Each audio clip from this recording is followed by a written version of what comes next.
Round of the Absa Premiership is underway, and we saw some interesting matches in the first round of the new year.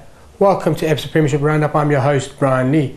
Alongside me, I have Dwayne Delaka and Sibusiso Mazabuku. And Dwayne, coming to you first, Mamelodi Sundowns, they've extended their lead at the top of the table to 5 points, with Kaizer Chiefs and SuperSport United both drawing 1-1. How damaging has this been to Chiefs and SuperSport's title hopes? Yeah, look, ultimately it's about the results that count. And Mamelodi Sundowns, far from convincing again, certainly against AmaZulu, came away with the 3 points, and that's what they need. They are a side that's pushing for this title. Hugely damaging, of course, for the teams chasing them. But certainly there are a few teams like Orlando Pirates and Mamelodi Swallows that will still be applying pressure. Mamelodi Swallows in particular. A lot of talk about a top 8 finish from Gordon Egerson, but let's face it, he's not a man who aims for the top 8. He's a man who aims for the title. And Sundowns are going to need to be wary of that. When they meet in the league, I firmly believe that that's going to be one of the key fixtures in determining the outcome of this league's of the league title this year. You think about it, yes, Sundowns demolished Swallows 4-0 when they met them in the league, but of course the Nedbank Cup or Telkom knockout first round was completely different. Swallows destroyed Sundowns on the day with that 3-0 scoreline. But I think in terms of Mamelodi Sundowns, far from convincing in their performance, but they did what they needed to do. AmaZulu missed out on countless opportunities to score. Very wasteful was Ayanda Lamidi, and ultimately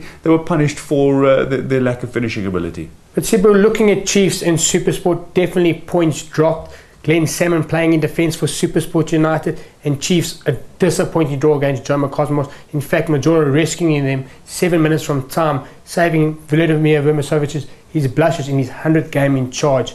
What did you make of those performances? Let me start off with the SuperSport United draw. Glenn Salmon being moved from a striker into the centre of defence didn't start off well for him. Might have the experience, might have the know-how, but certainly lacking with pace. And he was exposed with an opening goal by Mangland. It's a problem area for SuperSport United that we've seen with Nassif Morris being shipped off during the transfer window. That it is a troublesome area. I think maybe Glenn Salmon was brought in because of his experience overseas, but it hasn't started off well for him. It's nice to see Franklin Kell getting a goal in his debut. Underutilised at Sundowns, in my opinion. It's good to see him now getting a regular run, and I think it's going to be a fantastic signing for SuperSport United. Moving on to Kaizer Chiefs. Kaizer Chiefs roller coaster season continues. To be honest, Majora really did save their blushes in this game. I think Jomo Cosmos coming against the Jomo Cosmos side, which at the beginning of the night were bottom of the league.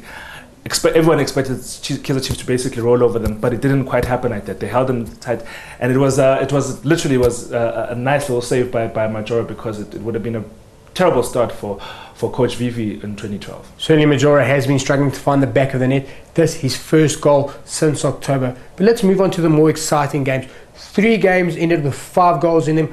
Ajax saving themselves 2 goals in injury time. Morocco Swallows scoring 3 to win their match. And then obviously Golden Arrows losing to Bloemfontein Celtic. Dwayne, take us through these matches. Yeah, Brian, some fascinating scorelines. I think, look, the Swallows game for me, perhaps the most outstanding. This is a match in which for 20 minutes nothing happened early on in the second half, but most incredibly, 39 shots at goal between these two teams. They both desperately wanted to win. Swallows, though, dominated from the onset. They looked comfortable.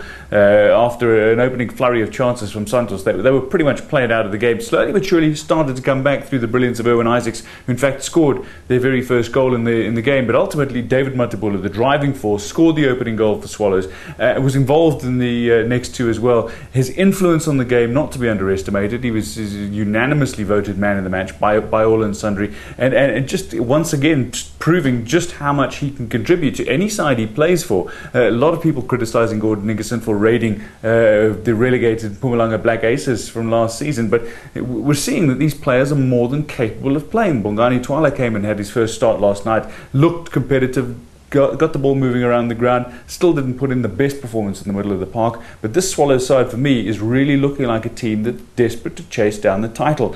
Don't count them out at this early stage. The other 2 games quite fascinating. I mean, Clifford Mulenga, the bad boy of Zambia, sent home from the African Cup of Nations, comes back and in his first game scores the opening goal for Celtic on their way to a 3-2 victory over Arrows. A match by all intents and purposes which they dominated. Another 3 points, convincing, done. But the real tight finish was the Ajax Cape Town match against Platinum Stars. 7 minutes to go. Platinum Stars are leading by 2-0. They lose the match 3-2. 2-1 going into added time. in added time alone. Matthew Booth scores an equaliser to make it 2-2, and then Manyama, who'd scored the opening goal, 5 minutes into added time, smacks home a winner. Platinum Stars yet again throw it away at the death. Not the first time this season, and this is a side now that's hovering very dangerously close to the relegation zone, just 3 points above the bottom place team, Black Leopards. Speaking of Leopards, Dwayne, they took on Orlando Pirates. The lost Orlando Pirates sees them at the bottom of the table, and Sibu, you were at that game. Not the most impressive performance for Pirates,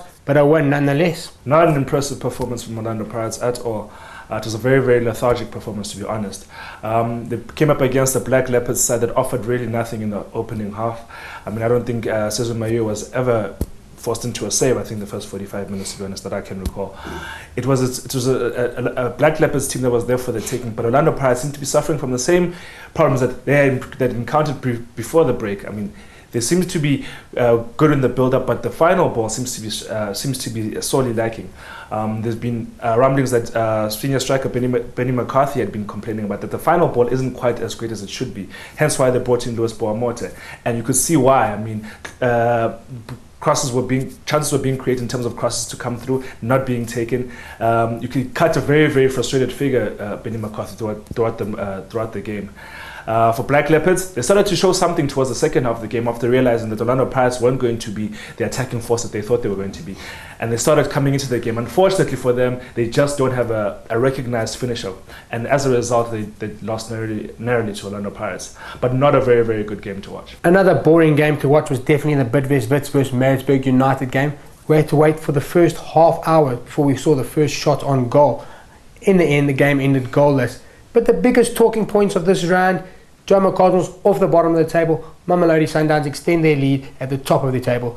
Thanks for watching Absa Premiership Roundup.